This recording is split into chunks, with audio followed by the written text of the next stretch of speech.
السلام علیکم dear friend and colleagues. میں آرین ارشاد حسین اپنی سوشل میڈیا پلیٹ فارم جو ارشادات کے نام سے آپ سب سے مخاطب ہوں.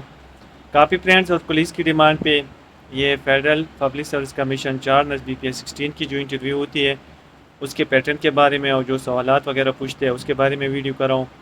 آپ لوگ اس ویڈیو کو اینڈ تک لازمی دیکھیں. انشاءاللہ آپ سب لوگوں کو موٹیویشن اور اسے کافی ہیلپ فل ثابت ہوگی اور آپ لوگوں کو نالج ملے گا. بات اگر federal public service commission 4 nurse BPS-16 کی انٹرویو کی جائے تو اس کے پینل میں 3 ممبر ہوتے ہیں. ایک ممبر فیڈرل پبلک سروس کمیشن کا ہوتا ہے، ان کا اپنے نمائندہ ہوتے ہیں. دوسرا جس ہاسپٹل کی جس ڈپارٹمنٹ کے لیے وہ ریکروٹمنٹ کرے اس کا ممبر ہوتا ہے. جس طرح کا بات پمس کی نرسنگ کی جائے تو پمس کے جو نرسنگ ڈپارٹمنٹ ہے اس میں سے ایک ممبر ہوتا ہے، وہ ان کا CNS یا کوئی بھی نرس سپرنٹینڈنٹ وغیرہ ہو سکتا ہے. اور تیسرا ممبر اسی ہاسپٹل کا کوئی ڈاکٹر ہوتا ہے. تو یہ تینوں ممبر ہوتے ہیں، تینوں آپ سے اپنے اس کے مطابق کویشچن کرتے ہیں. بات کی جائے جو فیڈرل پبلک سروس کمیشن کا نمائندہ ہوتے ہیں وہ آپ سے جنرلی آپ کا انٹروڈکشن پوچھتے ہیں کہ اپنے بارے میں بتا دیجیے گا. تو انٹروڈکشن میں آپ نے اپنے نام سے سٹارٹ کرنا ہے، اپنی جہاں سے آپ بلانگ کرتے ہیں، جو آپ کا ڈسٹرکٹ ڈومیسائل ہے، یعنی جو ڈومیسائل ڈسٹرکٹ ہے وہ آپ نے بتانا ہے، اور ساتھ میں اپنا جتنا بھی ایجوکیشن ہے اور ایکسپیرینس اس کے بارے میں بتانا ہے. پھر اسی کے مطابق وہ آپ سے کویشچن پوچھتے ہیں. مجھ سے انہوں نے اپنے یعنی اگر بات کی جائے ڈومیسائل ڈسٹرکٹ کی تو میں ایکس فاٹا ڈسٹرکٹ کھرم سے بلانگ کرتا ہوں.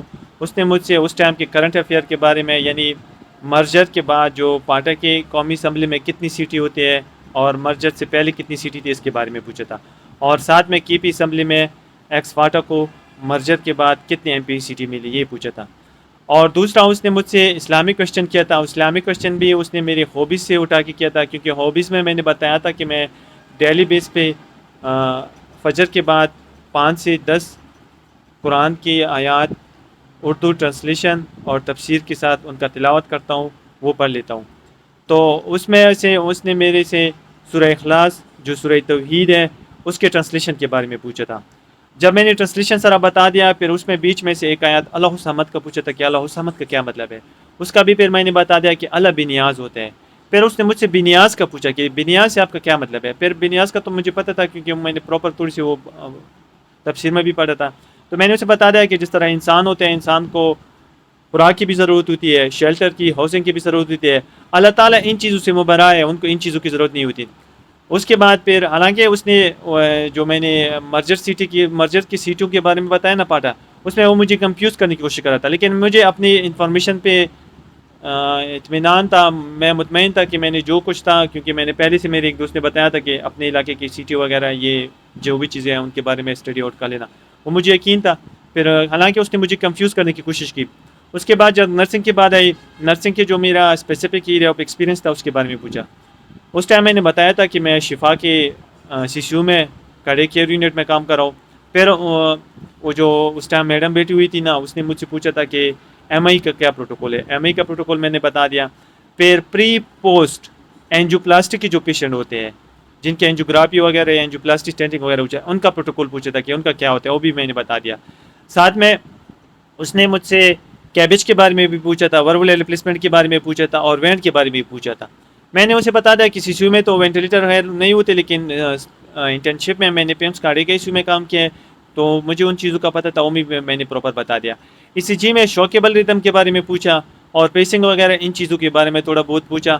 اور جو اینجیوپلاسٹی اینجیوگرافی کے بعد جو بینڈ وغیرہ لگاتے ہیں، شفا میں تو ٹیئر بینڈ لگاتے ہیں، یہ پیمس میں آئی تھنک وہ اسے بینڈیج وغیرہ سے جو بینڈ لگاتے ہیں اس کا پروٹوکول بھی پوچھا تھا کہ اس کی بلیڈنگ وغیرہ کس طرح دکھنی ہے، اس کا کیا، وہ سارا کچھ میں نے بتا دیا.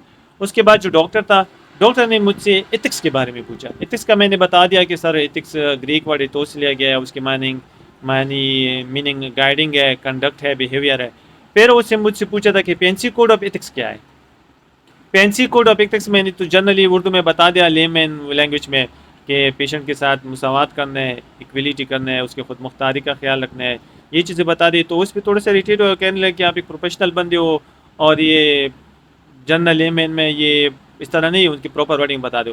پھر میں نے پینسی کوڈ آف ایتھکس کا پراپر ورڈنگ بتا دیا کہ بینیفیشینس، نان میلیفیننس، ٹرسٹ ورتھی، فیڈیلیٹی، کانفیڈینشنلٹی، وہ سارے جو ٹرمس تھے وہ میں نے بتا دیے.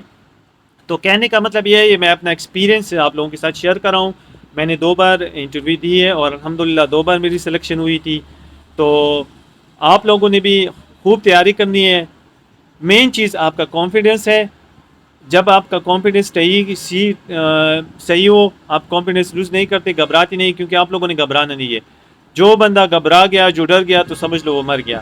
اور ساتھ میں اپنی ڈریسنگ اور ہائیجین کا تھوڑا سا خیال رکھنا ہے، کیونکہ پراپر ڈریسنگ میں جو فارمل ڈریسنگ ہے، آپ 3 پیس پہن کے بھی جا سکتے ہو، پینٹ اور شرٹ بھی پہن کے جا سکتے ہو. لیکن کوئی بندہ اگر شارٹس میں چلا جائے، اگر کوئی بندہ ویسی جینس وغیرہ میں جائے جس طرح پارٹی وغیرہ پہ جاتے ہیں، تو وہ پراپر اچھا نہیں لگتا، کیونکہ وہ اس چیز کو بھی نوٹ کرتے ہیں، آپ کی باڈی لینگویج کو بھی نوٹ کرتے ہیں. تو پراپر جو پروفیشنل بندے کا باڈی آف لینگویج ہوتا ہے نا، باڈی لینگویج، وہ سارا کچھ آپ لوگوں نے کرنا ہے. ساتھ میں جاتے ہوئے اپنے بالوں، شیو وغیرہ اس کا خیال رکھنا ہے.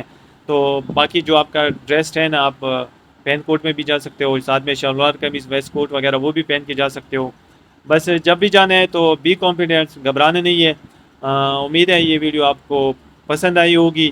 اگر یہ ویڈیو پسند آئی ہے تو اس کو لائک کر دیجیے گا، چینل کو سبسکرائب کر دیجیے گا، اور اپنی دوستوں اور کولیگس کے ساتھ یہ شیئر کر دیجیے گا، تاکہ یہ نالج اور آگاہی کا جو سفر ہے وہ جاری رہے. میری دعائیں آپ سب لوگوں کے لیے کہ اللہ تعالیٰ آپ سب کو کامیاب رکھے. سب کے لیے میری طرف سے وش یو بیسٹ آف لک. اپنے جو پروفیشنل ہیں نا، ان کے لیے کام کرنے، اپنی کولیگس کو گائیڈ کرنے، اور اپنے پروفیشنل کے لیے باعث عزت بننے، باعث ذلت نہیں، کیونکہ یہ ہمارا مقدس پیشہ ہے، اس کا ہم نے خیال رکھنا ہے. میں آپ سب لوگوں کے لیے دعا گاؤں، آپ لوگ مجھے اپنی دعاؤں میں یاد کیا کرے. اوکے، تھینک یو، اللہ حافظ.